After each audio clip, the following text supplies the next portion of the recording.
I'm in fact just a clown. Hello, everybody. Welcome to another episode of Actual Play Broadcast. Today, we are recording an episode of Tabletop Archaeology, Yeah, we are. a system that Zemian found, Yeah. that being Fireborn. This is Hi, I'm Zemian. That's Brandon. Uh, in case you haven't caught on yet, or for some reason this is the first episode of this you're listening to. Hi. Hi. Tabletop Archaeology is still a new series of ours where we're talking about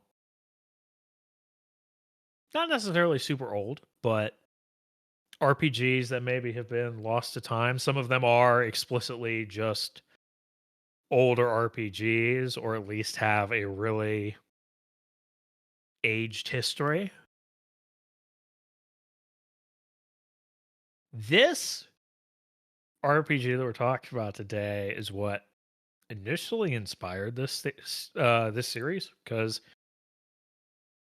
I wanted an excuse to just talk about RPGs and all the things that are out there and general RPG history things to some degree.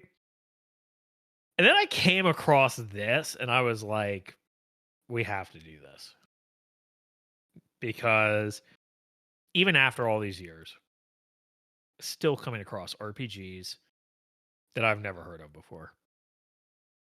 Sure, I haven't been in the hobby for as long as some people have. I've been in and out of it for almost 14 years now. No, longer than that, actually. Probably 17 now, I think, actually. It's been a hot minute. It's been a hot minute. Yeah. I'm roughly in the same boat timeline-wise. But, Yeah. I mean, finding systems that no one talks about is always entertaining. Finding systems that are fun that no one talks about is super entertaining. Yes. What surprises me about this system Mm-hmm. when I first heard about it was who published it. I felt it was Anyone? very important to hook Brandon with the fact that this was a Fantasy Flight Games published RPG. Yeah. Anyone who has heard me talk at length and a lot of the things we talk about will know that I consistently will just dunk on Fantasy Flight Yeah. Yeah. And for their this tabletop is games. old Fantasy Flight Games. This is the old lightning logo for Fantasy Flight Games. Oh god. The game we're talking about is Fireborn. Fireborn, the role-playing game. The reason this caught my attention, I was on a lark, as I do every once in a while, looking around online for RPGs that let you play as a dragon. And this is a question that comes to me every couple years, because sometimes new systems come out, or sometimes you find a conversation that mentions something you haven't heard of before. Because there's always the old, tired, just play a D&D and D&D. Or, sorry, just play a dragon in D&D. While Y- you're not wrong, you can do that. It's not really made for that. So, no. I mean, if somebody gives me the option, I will, but it's not my first choice. So, in my most recent hunting, some months ago now, I heard of Fireborn. I was like, huh, this is not something I've heard of before. I did some research and I acquired PDF copy of it. Started learning about when it came out, all of this. It wasn't until I acquired the PDF that I actually realized it was a Fantasy Flight Games title that really clicked. I was like, huh, I've never heard of this. I've been on Fantasy Flight Games site off and on over the years. Never saw anything about it. That's because even years and years ago, before it was acquired, before all the RPG products were handed over to Edge Studios, Fireborn had been delisted on their website. They were not actively selling it anymore. That might have changed. With the acquiring at Edge Studios, I could be wrong. But this game fascinates me. It has some interesting mechanics that there's a reason why you don't see them in anything else. Yeah. And it is very clearly inspired by much more popular systems. Those systems being anything published under the World of Darkness banner. Yep. This is a urban fantasy role-playing game about playing a reincarnated dragon in the modern world. If you've played anything like Vampire the Masquerade or any World of Darkness game, this just should sound familiar to you regardless of if you ever heard this game before, because this is a very World of Darkness vibe. So this game came out in 2004. If you don't know, World of Darkness's heyday was the 90s. And that was peak World of Darkness, peak popularity. It began falling off in the turn of 2000. The entire RPG industry really began to tank in the early 2000s.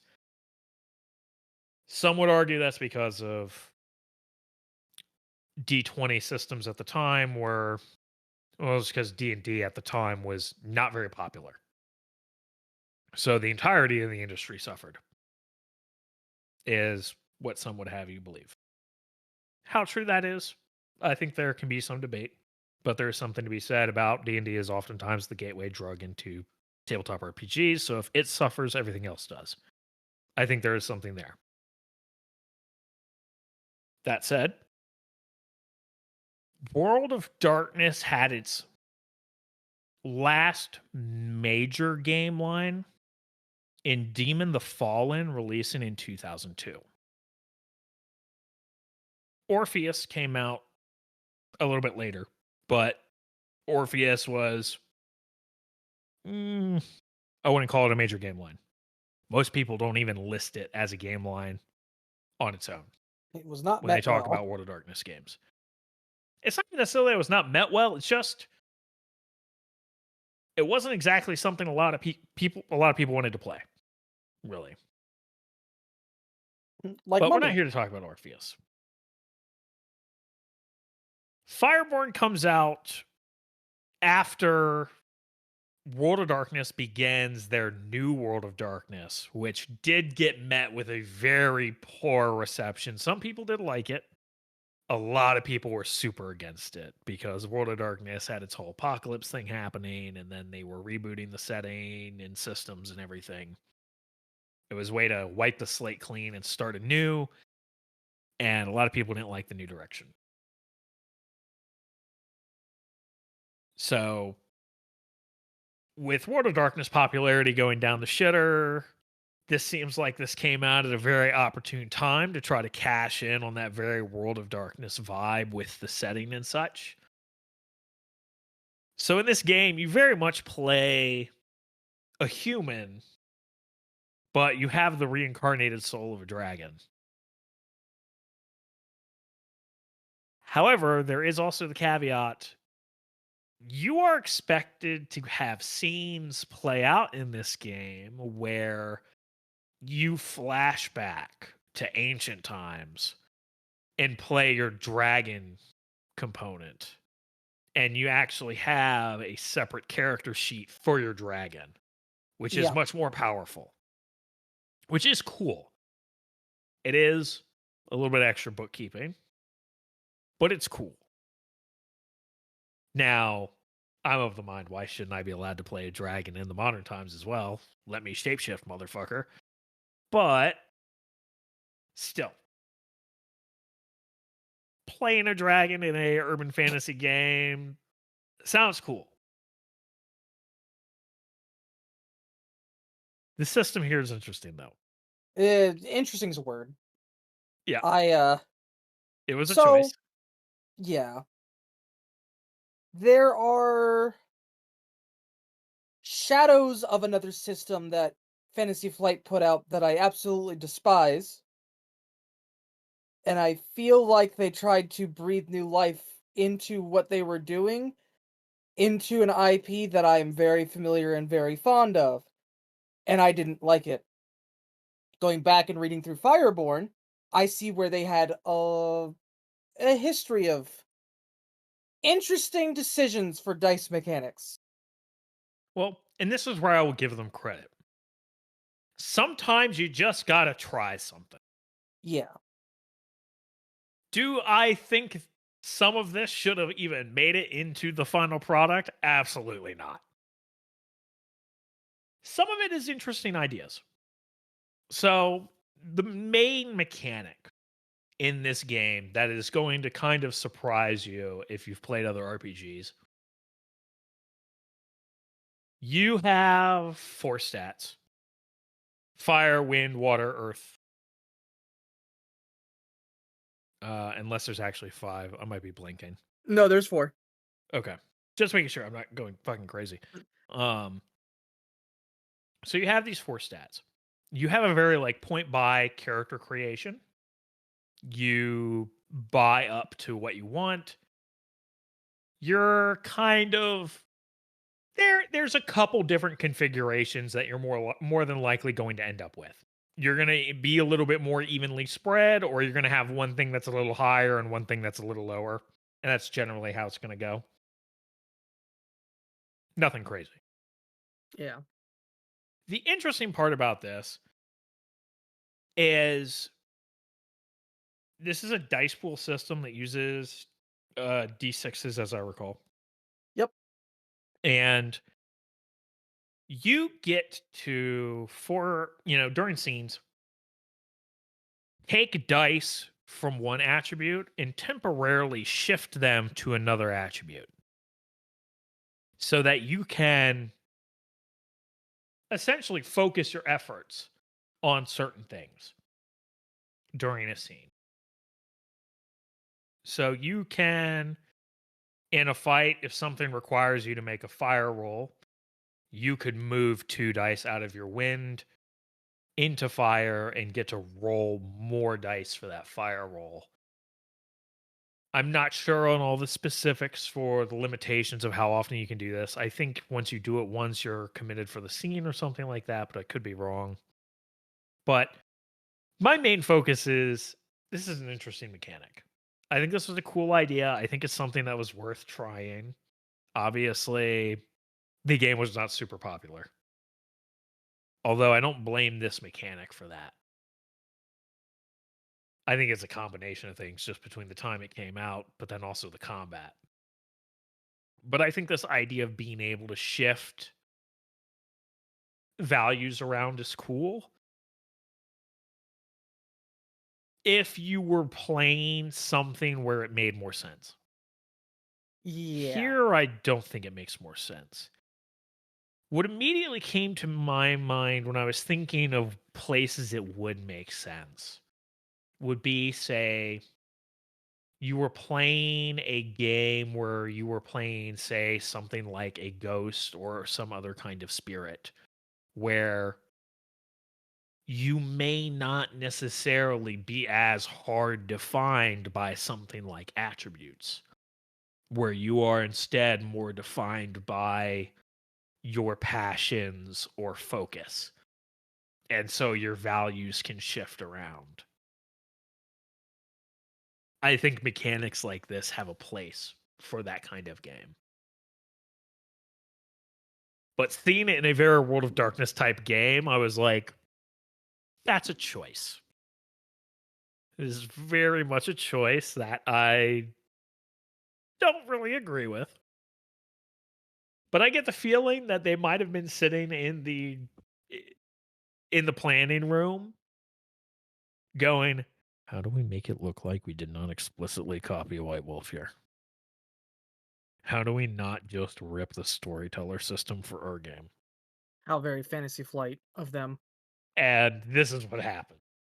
That's the feeling I get. So, to comment on the dice mechanic, uh, you're expected to do that several times in combat. The way that it works out is that one skill, oh, I'm sorry, not one skill. Each element is tied to a certain aspect. Fire is your character's physical actions, things that you willingly do, and how you plan out and function. Air is the mental side of that. Water is the physical reactionary side, and earth is the mental reactionary side. You can only move dice on your turn. So if you move them around, you're taking them from other places to bolster like your fire. If you're trying to punch someone in the face really hard, you're taking it away from either air, water, or earth. And you can take them from any of your other pools and just pump. Yeah. So the downside typically is that, well, now you're weaker somewhere else.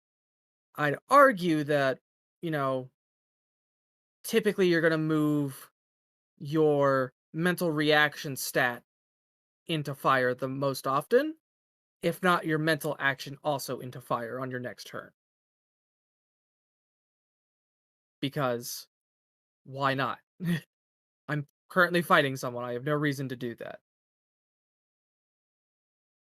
But per my understanding, that affects other pieces of information. We'll go over that here in a little bit.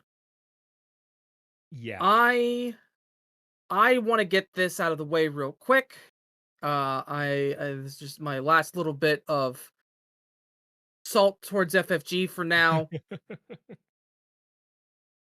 This dice mechanic is the progenitor of a dice mechanic that was used in Legends of the Five Rings by Fantasy Flight, or as I refer to it generally as New 5R. I don't like New 5R. I really, really don't. For clarity's sake, neither do I. I played the beta. Well, played. I made a character in the beta and saw enough to know it I was have not a game for me. I have ran and played the game. I'm Not a sorry. fan not a fan in any way that you slice it. Hey, The- if you're somebody listening who likes New 5R, you know, whatever floats your boat. Like, you know, I'm They're glad that you're having fun. But for us, fourth edition is peak L5R. correct. And I Uh, did we actually say Legend of the Five Rings? I feel like we said yeah, nothing I but said L5R. I Okay. said Legend of the Five Rings. I made sure to clarify that. Yeah, I've been trying to be more aware because I so often just shorten everything and try to be more aware of Yeah, making sure I explain what the fuck I mean. yeah. Legend of the Five Rings is a uh definitely not all of Asia mushed together. It's mostly fantasy Japan. It's mostly fantasy Japan. Yeah. But I mean, it there pulls are from a aspects from others. little, yeah, it pulls from other regions, but it is predominantly fantasy Japan. Yeah. And it's one of my favorite systems. Well, I think it's very cool. yeah. For the third and fourth edition are my favorite. L5R by Fantasy Flight, new 5R, has a similar functionality that we've discussed. That being where you are expected to use a different element or to shift things around. The way that new 5R does it is that based on your approach to a situation, you are going to be changing your ring. So, if you're swinging a sword to attack, you have to describe how you're swinging the sword, and then a ring is selected by like you and the GM having that conversation of what's being used. This is my crux of the issue, as Earth is the defensive stat. So if you're an Earth-based character, how do you swing a sword defensively?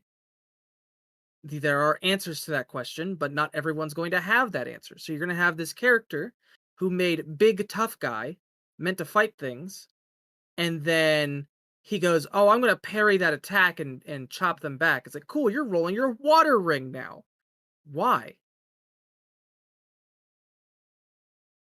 It just it's that on top of other systems such as the constant like drain of your character having to keep their face up and like constantly like pretend, which I mean, like, yes, that is accurate to, most honor-based feudal systems, especially that in Japan where you don't want to let that fall in Japanese mythology and the I don't want to say historic fantasy, but in that genre. And if you do, you're supposed to fucking have an outburst and just look like a clown. And like the mask drops or the face drops, shit like that. I don't like a game that tells me how to roleplay. The Yeah. moment you tell me how to roleplay, I am less interested in your system. I prefer my mechanics to encourage role play, not force role play. That's a mechanic that forces role play Yeah, because mechanical thing happens and then your character is forced to behave in that way. but I see this fluidity and I was just reminded immediately of new 5R, and that made me feel a kind of way that isn't great. But moving Man's got the past that, flashbacks flaw. yeah. But moving past that, this system itself does have interesting concepts. The I attribute do fluidity is interesting. I will say this. For trying to evoke a very like Eastern style martial arts type of feeling, being able to shift attributes around, even though it doesn't necessarily make sense in a grounded type of way, it almost emulates a sense of fluidity that you imagine when you think of martial arts. Yeah, Even though that's really not how martial arts works. You don't suddenly sacrifice mental reaction time to punch something harder. But the mechanical feel of these things flowing as you are taking actions definitely evokes that sense of a flowing martial arts type combat. It's a strange thing. I can see why they went with it, but Fireborn is not that. It's not Eastern in any way. The I'll talk about the default setting and such in a little bit, but that's not what Fireborn is about. yeah. Even though It the mechanic I do feel like can thematically lend itself to it.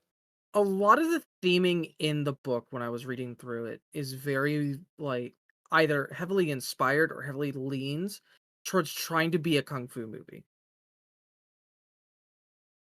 Yeah. And, you know, that could be good, that could be bad, depending on how it's done. And well, there are some interesting concepts here. So moving Yeah. back into like the idea of moving dice back and forth between pools is novel. However, that is a constant thing you are doing. That is, you are expected to react to constantly be modifying your attributes, Yeah. which is tiresome to think about. It is. If And it was the main and only mechanic you were really engaging with, it would probably be fun. But it's not. Not No. here. No. They make it nice on the sheet because they make it to where you could easily just pile a bunch of d6s in each spot. So whenever you move something, you just pick it up and put it in a different spot, so you don't actually ever have to count your ring. Yeah, friendly reminder, Nope, not a ring. 2004. So they were trying to make a UI out of character sheets still because virtual Yeah, tabletops weren't a thing.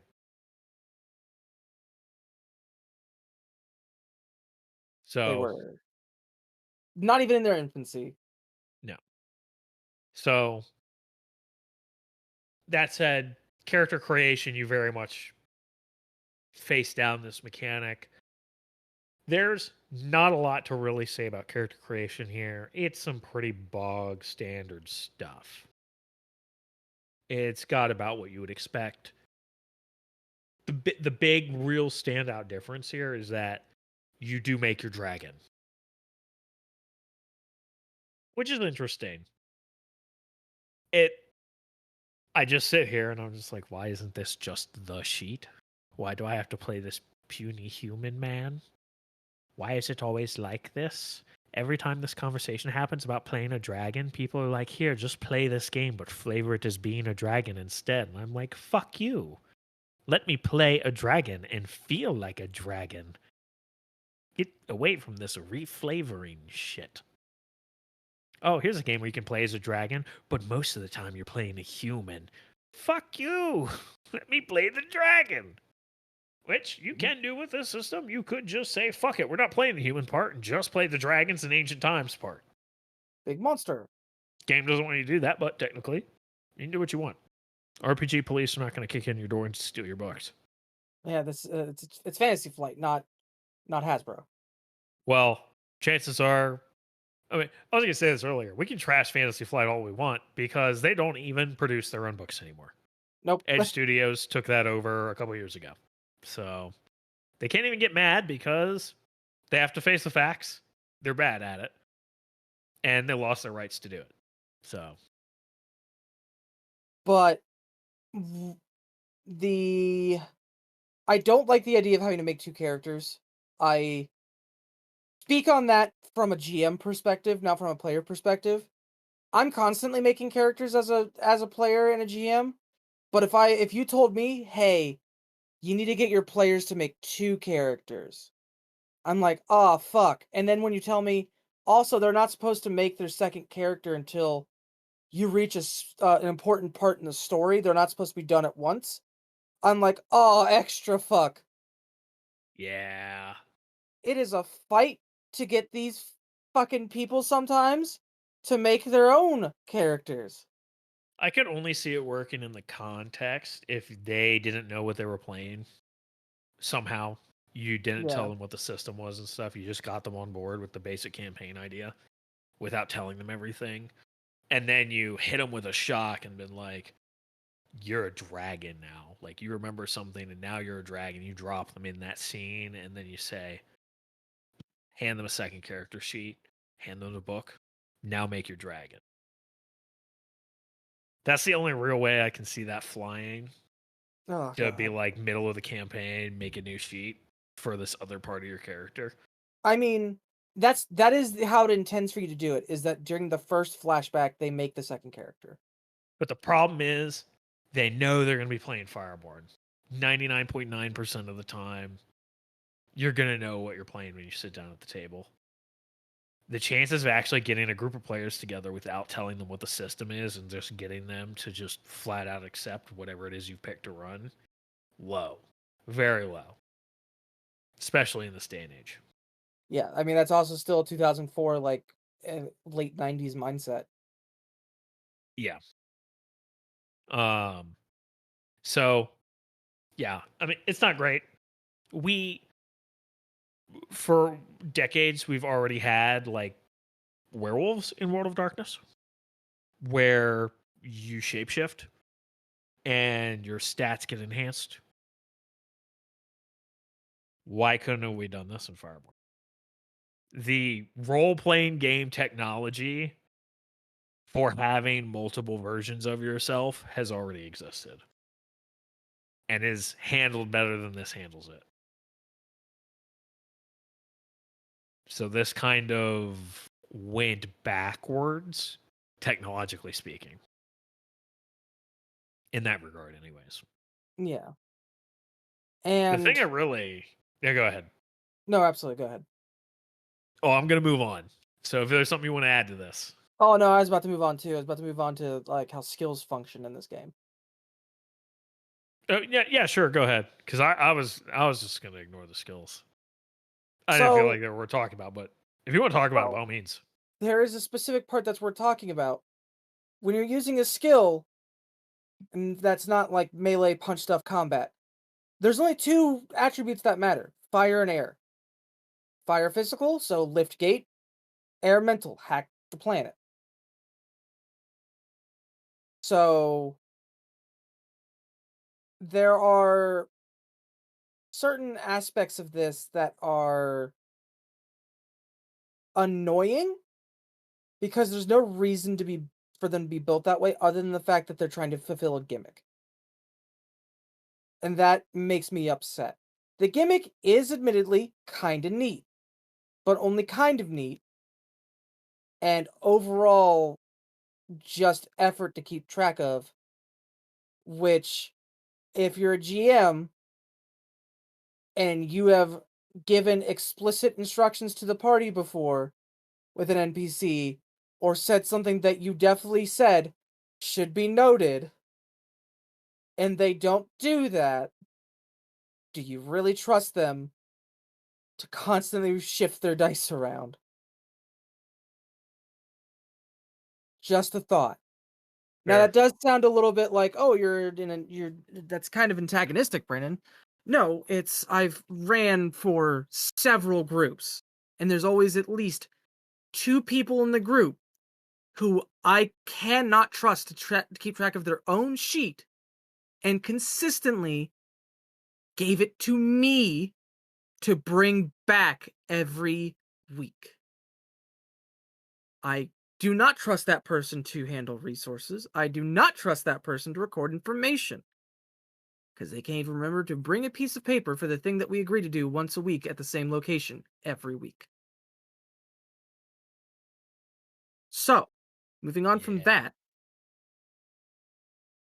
uh, I was going to talk about combat after that. What's your thought? Yes, I wanted to jump into the combat because Yeah.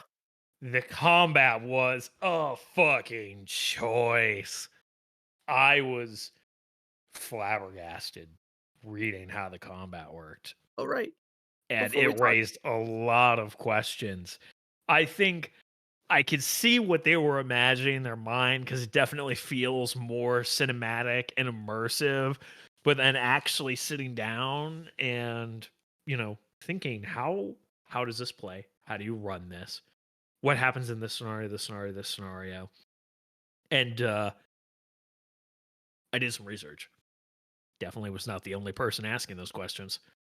There yeah. is There is an old document still floating around out there that you can find that is like FAQ and fan errata and such and guides for addressing this because this did have a fan base. It was a small one, but it did have a fan base. And yeah, that was a big question, and there are guides and stuff for how to do it. But the essence of how combat works, aside from all the dice shenanigans, when it comes to your turn, you declare everything you want to do. And what you may interpret that as I attack and move over here. No, no, no, no, no. You declare everything you want to do. I want to jump over the couch, run up the stairs, punch him right handed, punch left handed, knee to the gut, jump kick to the face, punch him in the face again, punch him in the face left handed, left knee to the gut, shove him into the corner, run back down the stairs. How many of those things you get to list that you want to do is dependent on your role. Then they get to make their defense roll.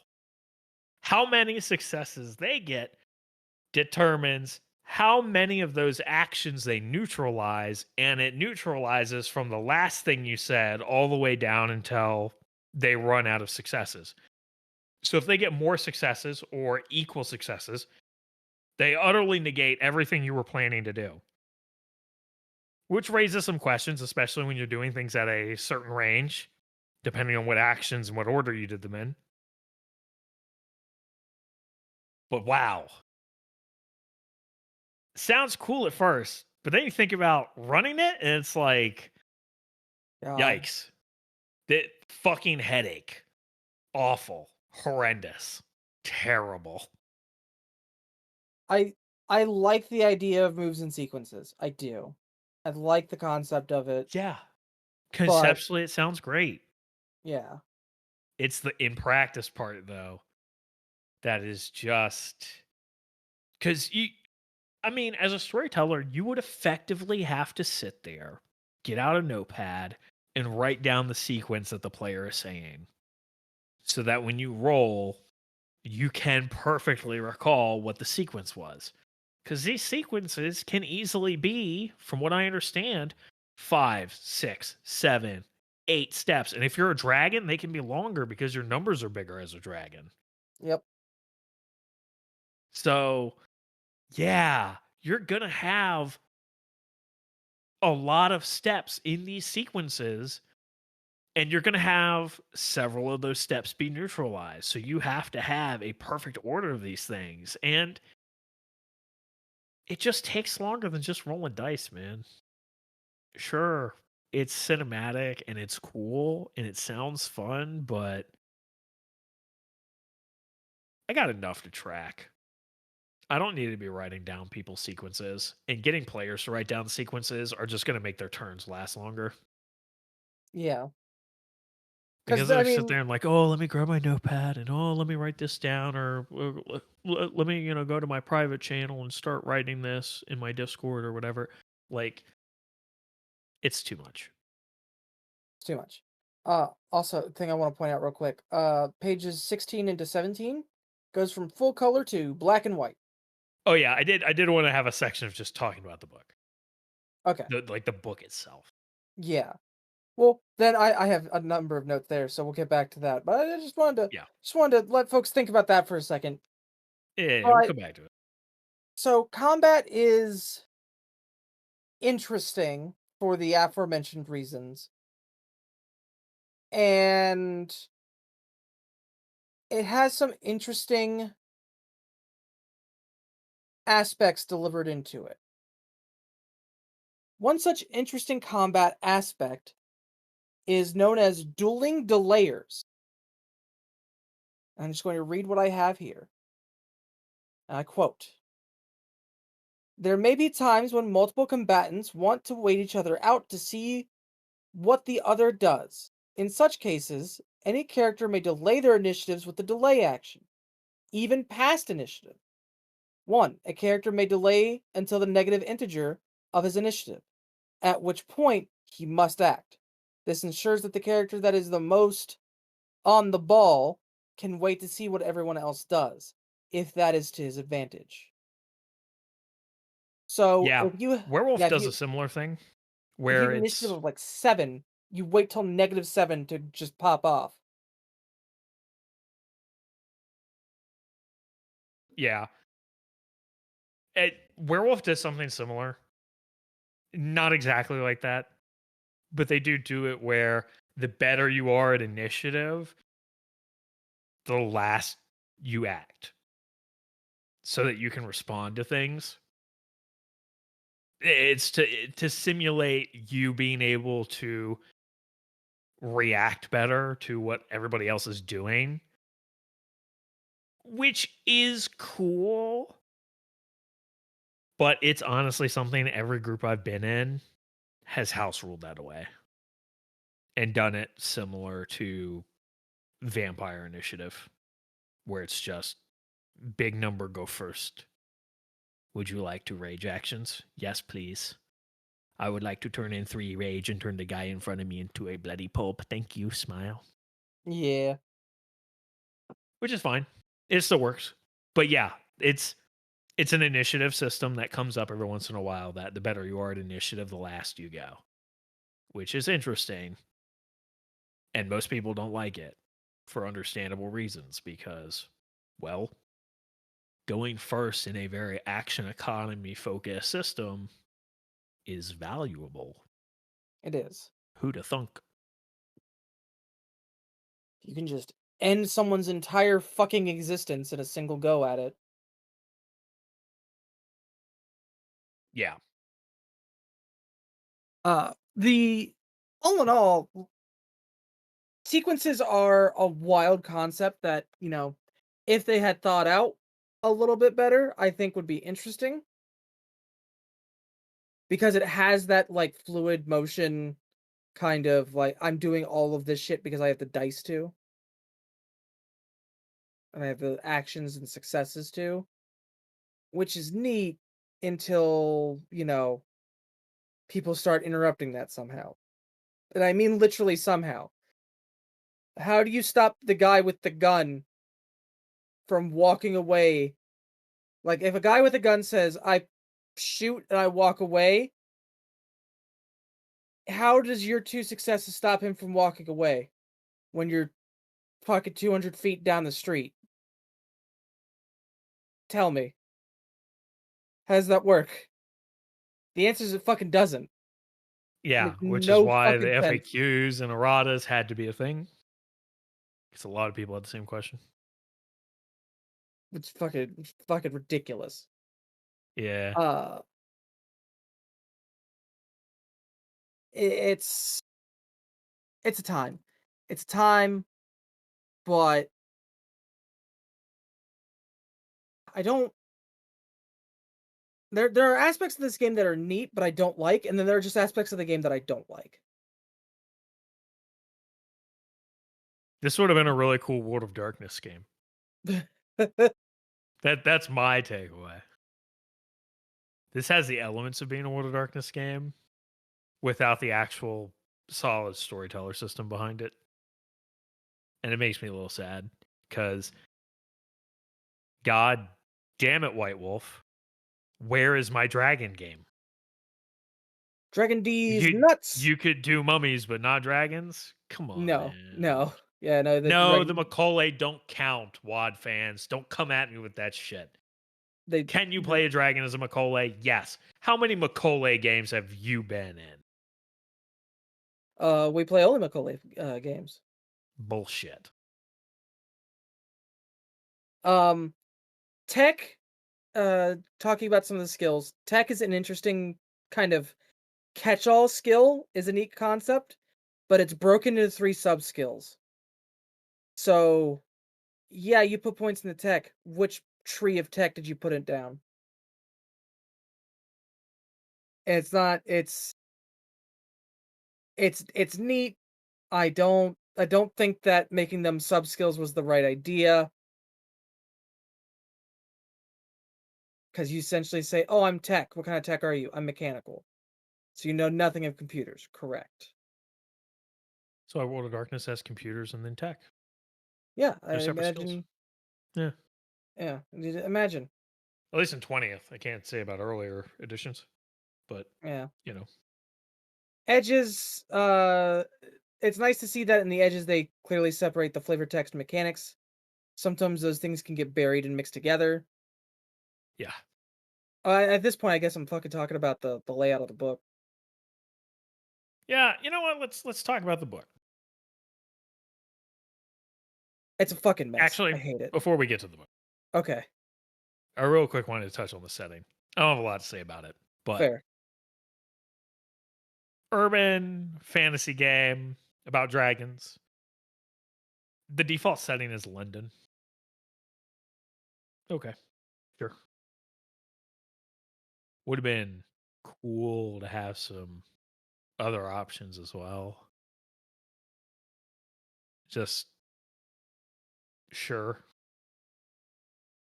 Like, I don't know, man. I think it also, I feel like we're missing some factions and such a little bit. The setting was not as developed as it could have been. That's my big takeaway. It was kind of flat.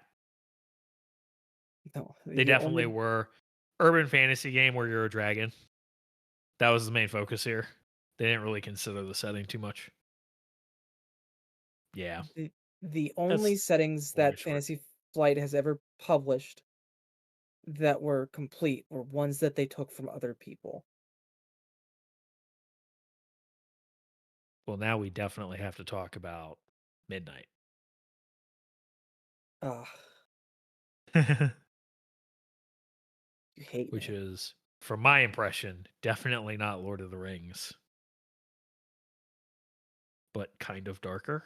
Question mark. Question mark. So, I admittedly don't know much. I skimmed some information about it, and it sounded very Lord of the Rings pilled to me. it's a it's a Fantasy Flight game. I do my best not to touch them. If I do, I Well, wash it's my not a hands game; it's a thoroughly. setting. Fair. That's fair. It's a setting built for D&D. The Uh, original was for 3.5, and they actually did update it for 5th edition, believe it or not. oh, I believe it. I was shocked. I was like, "Holy shit." The last time they made this was 3.5 and they brought it back for 5e. That's crazy. Gotta get on that money train before it crashes itself into the ground. I've never heard of it, so you know, yeah, this is a conversation for another time. Yeah. So the layout of the book. At one point, it Yeah. goes from being a completely colored book to black and white. There's not a reasonable cutoff for this. We were actually confused. I thought maybe they had to, for some reason, splice PDFs together for this. But no, this is actually how this printed, even. If you bought a copy of this book, a physical copy, on page 16, it is full color all the way up until that point, and then page 17, it becomes black and white. No, this is not between chapters. This is not between a major cutoff in the book or anything. This is just in the middle of some Backgrounds. essentially backgrounds, yes. Just in the middle of a section, suddenly shifts color. I'm assuming it was done as a cost saving measure, as was popular at the time. A lot of books were getting black and white print runs and stuff. Full color books really was not a guarantee unless they were coming from a major studio at the time. Even a lot of White Wolf books were coming out black and white, aside from New World of Darkness, from what I recall. But like going late 90s, early 2000s, a lot of publishers started going black and white to save money because people were not making bank. Nope. That said, it's a shame. It's one of the positive things I have to say about this book. The art direction for it is great. There is this really nice, in my mind, cover where it's this.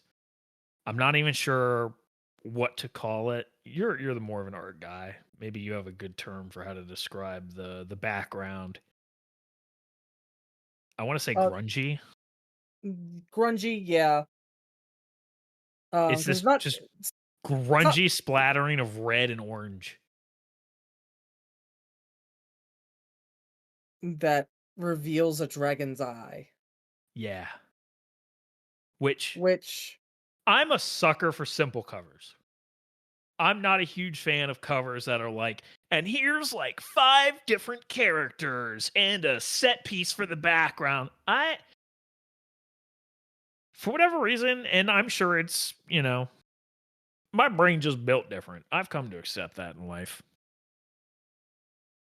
I'm a sucker for simple, minimalist covers. Give me an evocative header and something simple and just a colored background of some kind. I have literally picked up a book at a game store that was plastic wrapped, so I couldn't even open it.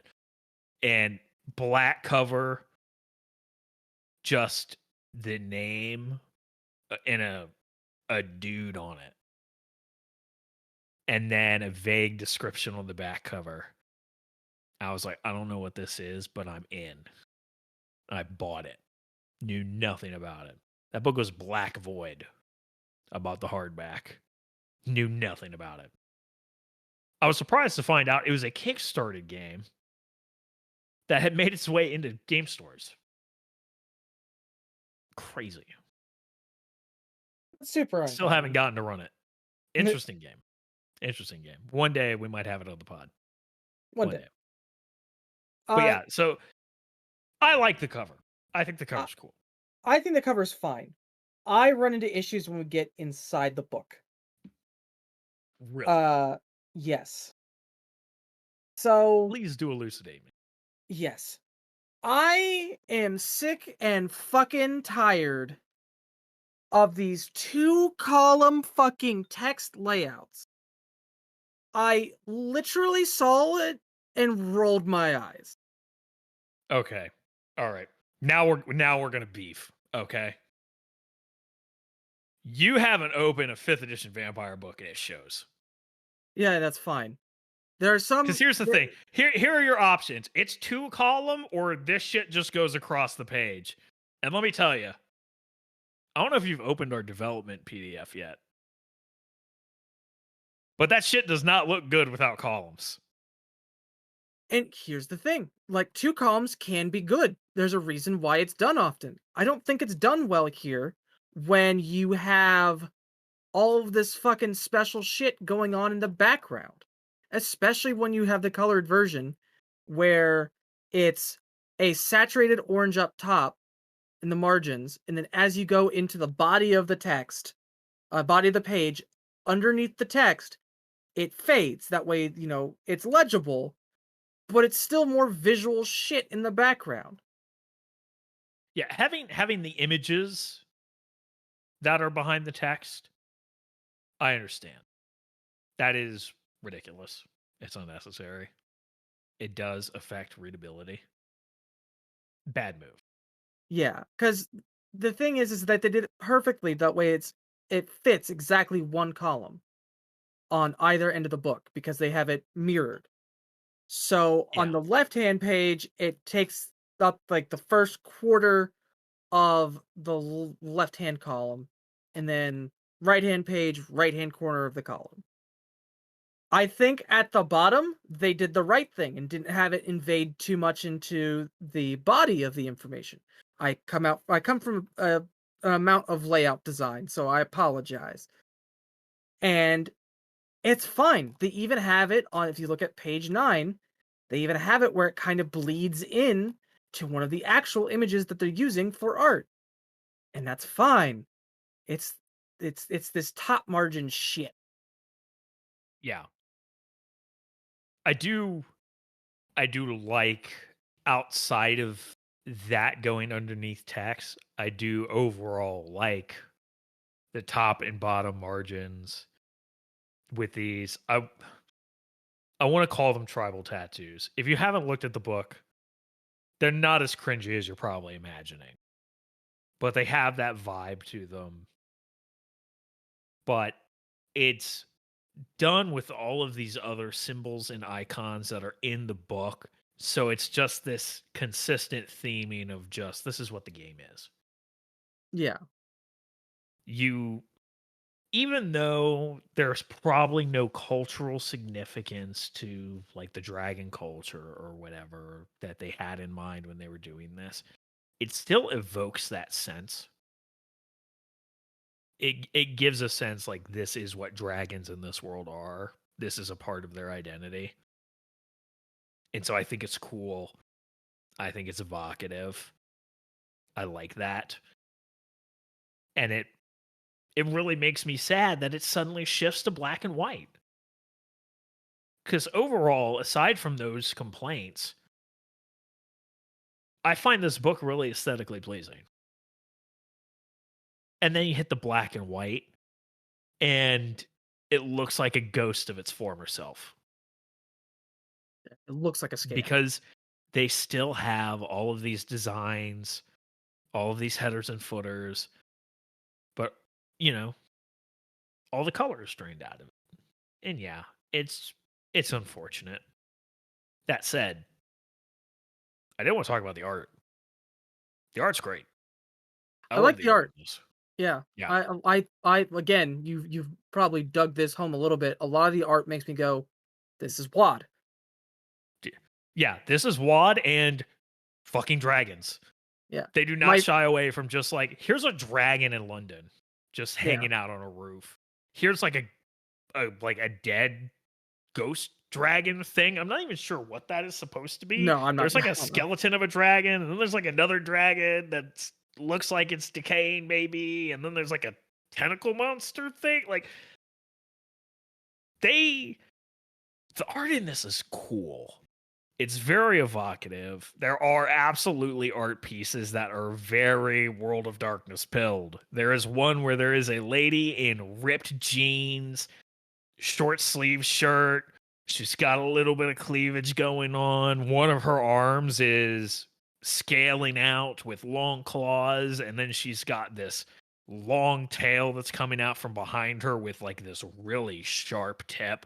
And then she's got these more uh like fangs growing out of her mouth. Very World of Darkness type art piece. I I was about to mention my favorite piece is that piece because if you look, she's on a pile of money and Yes. CDs. Yes. She is on her hoard. And I look at this and White Wolf, where the fuck was my dragon game? Um, Come on. my like one of my last big criticisms I have from a design standpoint is their choice in font for some of the headers. Like if you're looking on page 16, priest Yeah. paramedic. I don't like a number of the letters in this font because they lose a level of visual clarity. I legitimately, when I first read the word cop, thought it said cod. That's how short the stem is on the P. That's fair. I Um, didn't personally feel like I had a hard time reading it, but I could see how you'd have that issue. well, yeah, it's one of those things. It's like I know that they didn't just either reference a profession as being a fish, so I was just Yeah. like, wait a minute, is that supposed to be a P? And then I looked at drifter, and I was just like, okay, so that's what a D is supposed to look like. Then why is that so short? And like I started seeing other things like that. The H, not a fan. E, not a fan. It's the layout designer in me going, why'd you pick this font? You could have picked something that would have more visual clarity, but was still interesting. Yeah. Can I That's fair. actually? Like I said, I mean, I had no qualms with it. I don't really feel like the font is super stand out aside from these really big R's. And by big R's, they have this. If you haven't seen the book, the R trails like it does on the cover. So if you want to see what we're talking about, just look up the cover. The R slopes underneath the following letters like it does on the cover. You Yeah. know, in these header text. It's not in all of the text, it's just in the headers. I never interpreted the P as a D just because it's too small to be a D. And then it does have that little bit on the bottom. But like I said, I could see how you could have that moment. They definitely could have made better choices. But the art is awesome. It's very consistent in the beginning, but then they start mixing in some other styles as you get into the book, but it's fairly consistent. It's not like some other RPG books where you've got like 4 or 5 different art styles depicting characters. You do have some differences here and there, but they all are still good about capturing the feeling they're going for,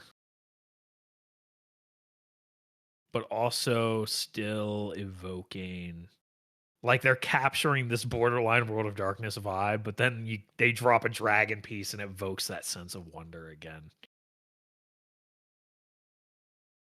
But they definitely are a little bit more front loaded with the art, which I'm definitely glad. They put colored art in the colored section of the book, and the rest is going to be black and white. And the art also represents different types of dragons. They're mostly your four-legged, two wings, Western type dragon, but you do have art that does represent the more Chinese type Eastern dragons and such. So, without reading a ton about all of the different options for defining your dragon, it does seem like you have a decent amount of flexibility in what you're doing. You're not even really hard stuck to playing an actual dragon. If it's vaguely reptilian, it was an option. Like a basilisk. You could have, like, your draconic ancestor or your previous soul could have been that of a basilisk. Fair. There was a lot of options for the kind of dragon you were, and a number of them you wouldn't classically identify as a dragon. Yeah, they note down there are some breeds like beast, drake, serpent, as well as some minor breeds, and then there's general abyssal dragons, chimeric dragons, dire dragons, fire dragons, exotic dragons, forest dragons, ice, noble, many-headed, sea, spirit. There's a good number of options here. And Um, they all definitely have different powers, traits, abilities, so on and so forth. But this book is the art is inspired. They had a vision. I don't know if you've seen the chapter 4 art.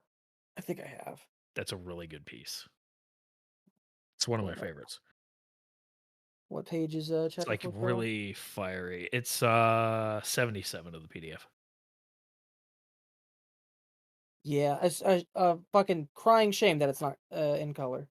Yeah, yeah.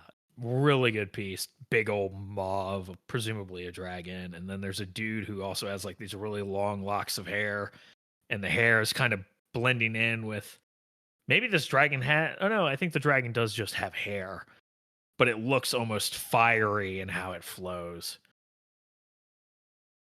This is a really good piece. Love it. But all in all, like, the system has interesting concepts. I see shadows of a system that I despise, which Yeah. unfortunately undoubtedly made me more critical of it. As much as I like to claim that I'm impartial, I'm not. I'm just Yeah. not. I have issues with the way FFG made games. They don't make games anymore. They make board games, Eh, card games I that like they their card kill after games. a couple of years. Yeah, that they kill after a couple of years. I like their card games. I don't like any of their tabletop games. It's just, just not. It's just not for me. Their own baby Genesis isn't even theirs anymore. Nope. Lost the rights. Daddy Asmodee took it away. And I see interesting things in this system, such as sequences that, could have been ironed out more. Just by the already of playing of going back and forth already, add an actual, like, defensive mechanics. Other than I roll my defense against your offense, and I chip away successes, and therefore actions. What I find interesting, it's such a small thing, but the firearm section. Because I'm going to make the comparison to World of Darkness. World of Darkness games give you a general category of weapons, and they give you a couple examples in that category. This book is saying, no, no, no. Here's a category, and then a bunch of very specific weapons Yeah, and their stats, which I find amusing. I find it. Because the game in which I am a reincarnated dragon is not the game where I expect to have different stats for a Glock 22 and a Glock 34. The setting based in London. Yes. I think they really intended you to just play wherever you wanted to play, but the default was London. Because that's also where they had their, I'm not sure what they called it, but their pre-made adventure. So I just found that amusing. And they also provided a picture of some of these weapon models, Yeah, which, of course, early 2000s, if you're a gun person, the XM8 made it in because, of course, it did. because of course it did.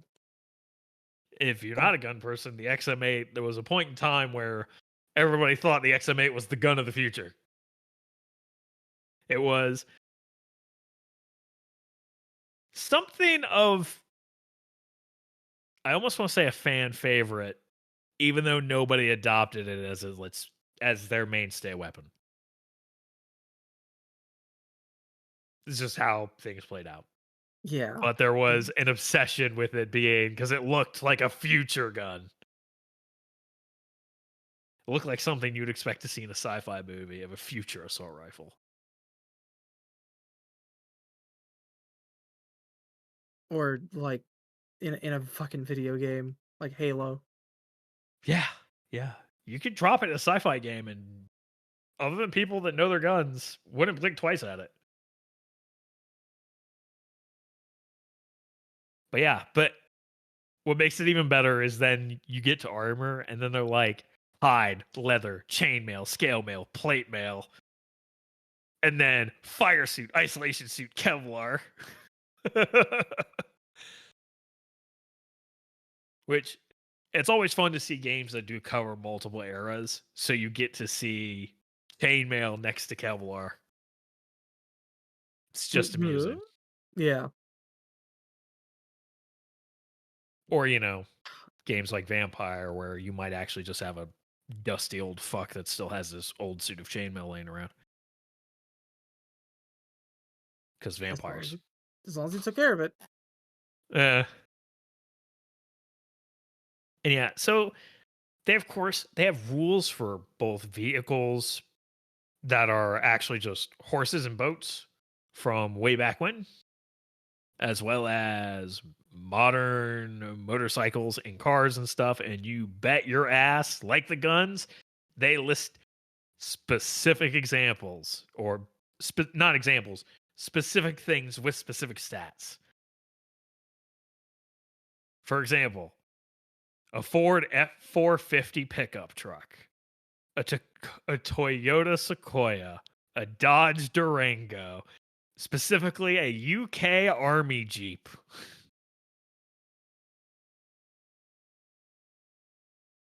Like, they give very specific things until they get to sea vehicles. That's just a jet ski, a speedboat, a yacht, which makes this even funnier. Yeah. It's You can be bothered okay. to write down the brand of the car, but jet skis, they're all the same. Okay, sure.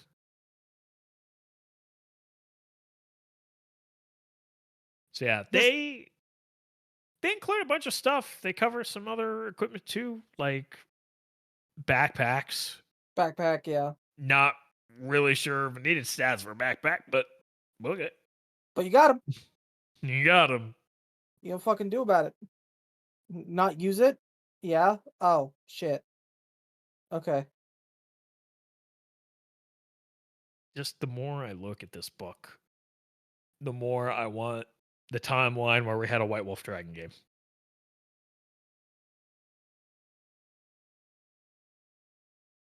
You and I both know it just would be another game that got shelved for Vampire or Mage. I mean, they did a bunch of different games, though. They did. How many of them do people regularly play still? I mean, you know. When was the The last time you problem played? is, When was the last time you played fucking Promethean? I've never played Promethean because I've never played Chronicles of Darkness. Oh, that's not true. You ran the Forsaken game once. And I was stuck with 2 incompetents.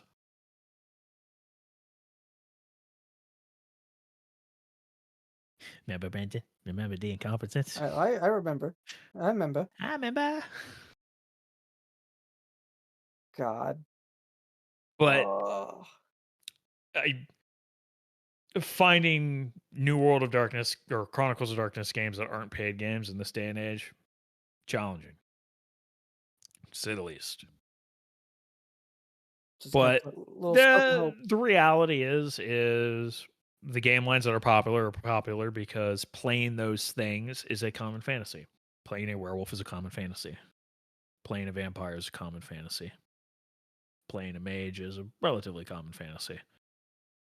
The other game lines, not as common.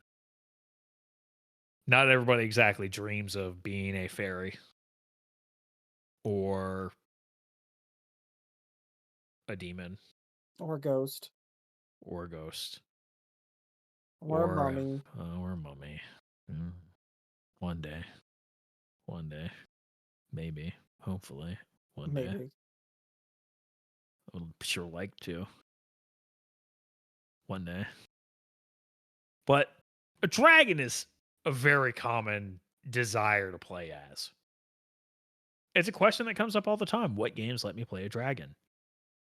And I'll be honest, there's fuck all for good options that are actually dedicated play a dragon games. And I know what some listeners are going to be thinking already. But there's this power by the apocalypse system that lets you do it pretty good. No.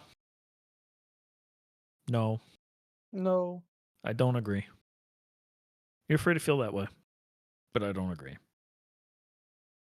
When I think of playing a dragon, a powered by the apocalypse game is not what I dream of. I want a system that is going to accurately represent the difference between me being a dragon and somebody being a puny person. Fucking whenever I And hear just somebody saying, oh, well, the puny people effectively don't have stats, and if you want to squish them, you squish them. No. I want to be big dragon and get to have big numbers, not a simple +1 or +2 or -1, -2 to a die roll. That is a singular d6. I feel like people who No. consistently suggest and play Powered by the Apocalypse are the same people that get drunk off Shirley Temples. Brutal. Brandon decided to take no survivors today. No, I fucking When we're talking about an FFG game, it's on site with everybody. man, listen. They massacred my boy. True. They get no pity from me. But yeah, I mean, that's the unfortunate reality, though, is most dragon-focused games go very rules light. And that's not exactly what I want. I want something more akin to a World of Darkness type game. I want something that's going to let me really feel like a dragon in scale and power. And that to actually mean something both mechanically and in the setting. But And this system definitely took a shot at it. A shot. Mechanically, just by the nature of how it wanted the game to be played, not great. However, yeah, I think they did a good job of going for the ethos. Or sorry, no, not the ethos, the pathos. This book is very evocative. It does really sell you on the idea of being a dragon. But unfortunately, when it comes to the actual gameplay, just the systems by which this game runs, they're just not fun, in my opinion. An opinion that I What this book agree does with. do for me, though, is it inspires me to take this as inspiration material and make a dragon game in story path. Yep, I was about to make that recommendation. It's like, hey, story path. Yeah. Maybe lean a little bit closer to some Trinity Continuum design ideas. And if StoryPath kind of puts some limitations on how much enhancement and stuff you can have, but at the same time, that might be able to be got around by aggressive application of Advantage, as it's called in StoryPath now. Aggressive. Yeah. Scale, if you're familiar with Trinity Continuum. But yeah. I already want to port all of the old White Wolf game lines into StoryPath. Adding a dragon game to that to-do list is deserved, I think. There is. Fairly significant too. I haven't read up on it a lot because it's ultimately not what I want out of a dragon game. But if you're like me and you desperately want a dragon game to play, there is something on the market worth considering, in my opinion. Like I said, it's personally not exactly what I want. But Scion 2nd Edition by Onyx Path Publishing has a book that runs alongside its main Scion books. So you would need the Scion books, I believe, in order to play Dragon. I'm not sure if Dragon has the entirety of all the rules and everything within it. I don't think it does. But Scion Dragon expands the rule set so that you can play... I can't remember the specific names for them, but essentially play Scions of Dragons, where eventually you can properly become a full dragon yourself. You get imbued with a bit of their power. You essentially can temporarily turn into a dragon and do dragon shit. And the more powerful you get, the more often you can do it, and the more powerful your dragon form is and all that stuff. So it's shape-shifting dragon shenanigans. Yeah. And it being Scion means you can be crazy powerful.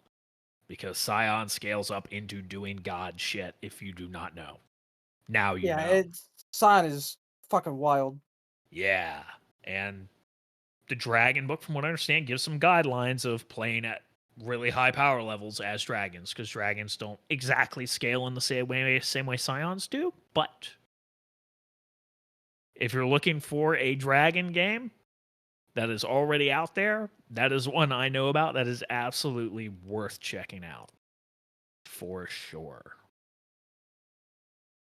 I just personally am not into it because, well, I just want to straight up play dragons and not be this slow accrual of eventually becoming a proper dragon. I want to play dragon. Game about being dragon. Like, I have a human form because I cast a spell to shapeshift into a human to disguise the fact that I am a dragon. Kind of play a dragon game. Yeah, not the other way around. Yeah. So I have my own ideas on it. But to wrap this up, because I think we're kind of out of things to talk about for the system, because kind of it's A lot of it is very what you would kind of expect outside of the yeah, weird systems we specifically talked about. There's not a lot mechanically thrilling outside of the weirdness of the specific systems here. And obviously, we talked about the history of when it came out. They definitely tried to cash in on that dip in World of Darkness by getting something that had the same feel. Plus, it's important to note at that time, this wasn't unique to Fantasy Flight Games. Everybody and their fucking cousin was doing the urban fantasy conspiracy shtick. It was very common during the time. Obviously, most of those games did not get very popular. Surprise, surprise. People just wanted more World of Darkness. They didn't want alternatives to World of Darkness. No. As White Wolf found out when making New World of Darkness. Some people liked it. It was very divisive at the time, though. Yeah, I didn't hate certain aspects of it. Like I personally enjoyed their take on Werewolf to a degree. But we're not here to I talk about didn't that. mind our little dabbling into Forsaken, but going back to looking at Forsaken after actually playing Apocalypse and learning more about the lore and such, I see aspects of Forsaken that I like, but overall I prefer Apocalypse. Which is fair. Yeah. But any final thoughts? You know,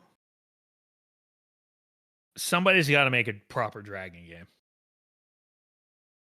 Proper dragon game that's a chewy system, maybe even crunchy. That's just about being dragons. Just about being the wagons. And People want then it. There's a craving for it. Give the yeah, people what they want. give the people what they want. Cause this ain't it, Chief. No, it's not. It's just Yeah. it's an interesting, like, it had heart, but uh there's only so much heart that you can give a game when its heart doesn't beat. Yeah. I will say, despite us bagging on the mechanics here, if this sounds like something you really want to play, you can absolutely buy this game. Yeah, Like you can buy absolutely. physical copies. Like I have checked. You can find it on Amazon. It's not expensive. It's rather affordable. I think you can get the player's handbook, like essentially the core rulebook and the GM's guide, I think for like 20 or $30. They'll be paperback, I'm pretty sure, but it's pretty affordable.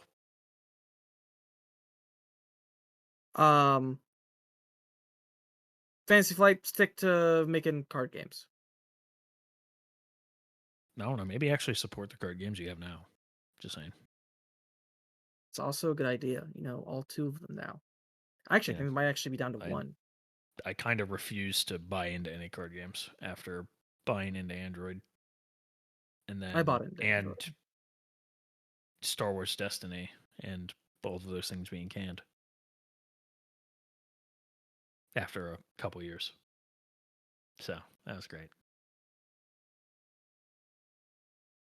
It's kind of hard to be willing to buy into a card game when you know it's on a fucking clock.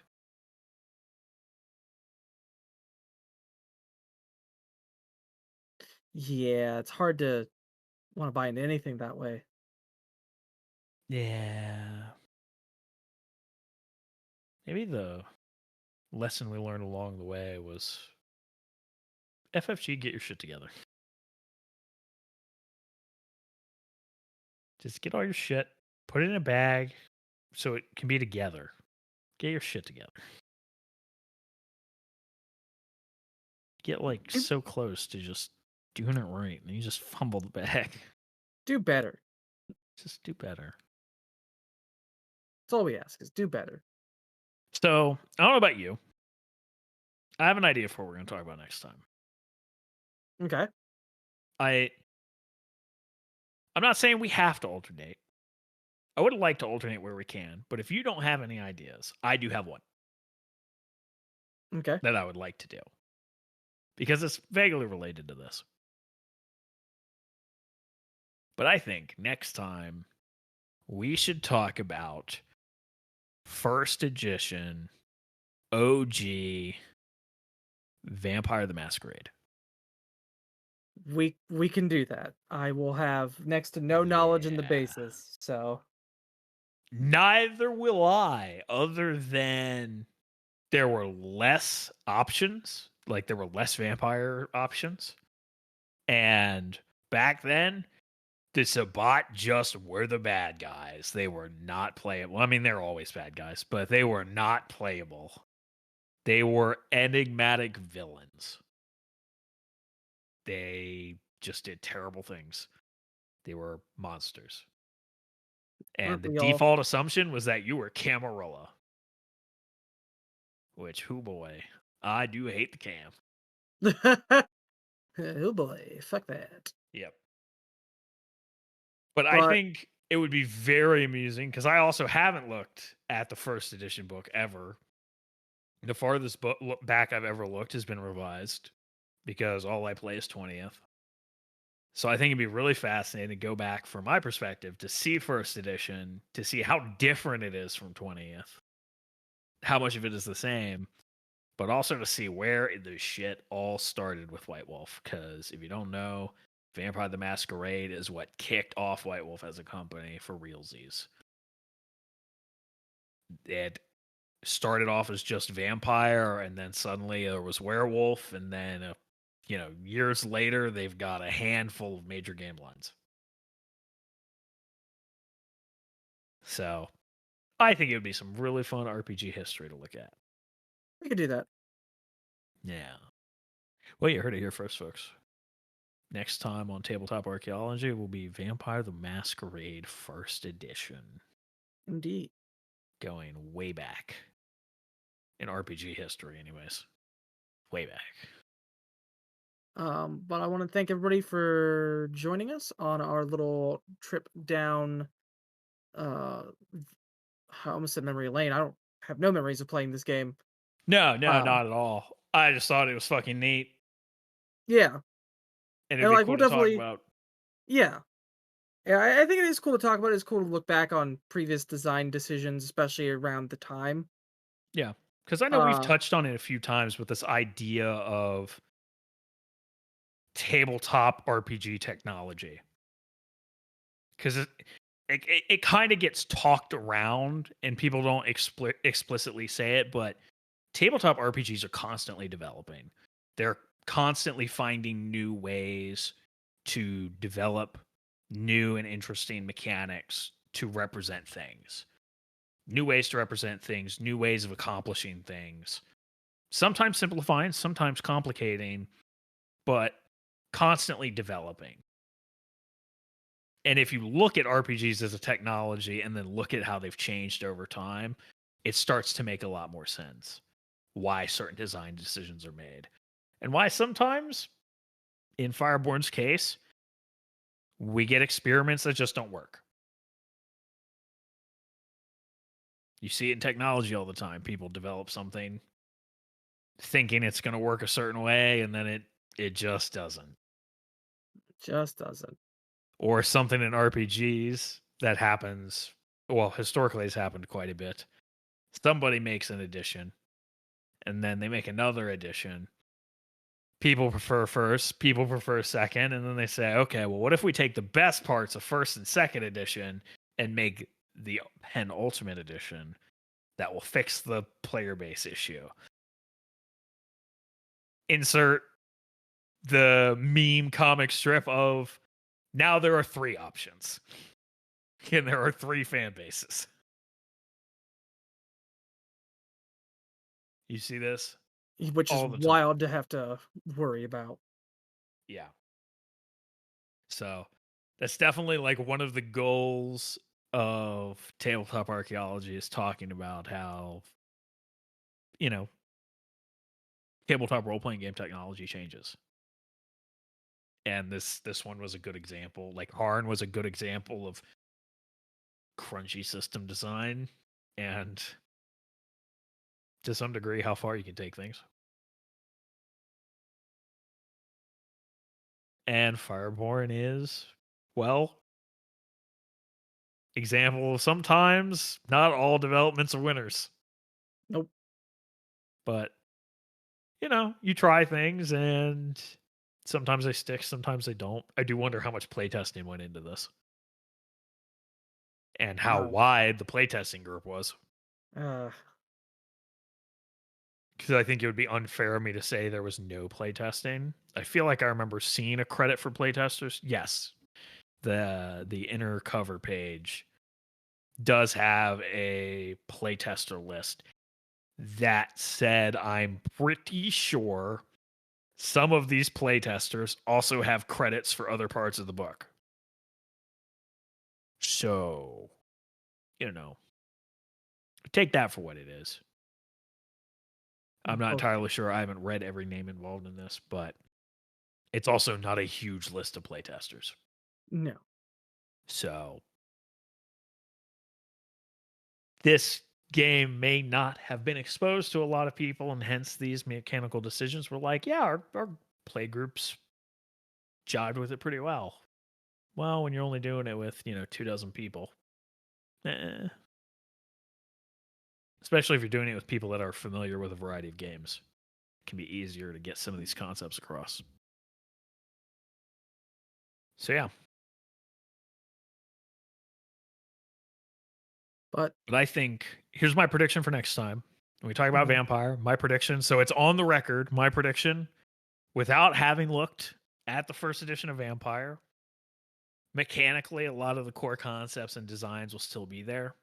And in comparison to 20th will probably just be more refined.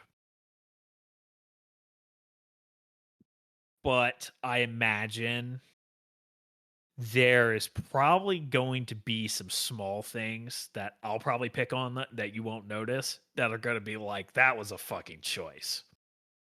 That's my prediction. That's a fair That prediction. probably sounds like a low-hanging fruit prediction. I just don't know what specifically I would even guess would be one of those small things. If I had an idea, like I'm thinking maybe it might be something related to maybe blood pools or something like that. That is like a weird minutia thing that is different. Maybe. I imagine that's gonna be a thing for feeding. Something about feeding is gonna have like weird minutia rules. Maybe, yeah. Perhaps. So that's my prediction. I want that on the record, and we can revisit when we get there to see if our predictions were correct. Yep. And join us next time. Bye. Bye bye. I won't leave chat this time. I'll actually hit the button.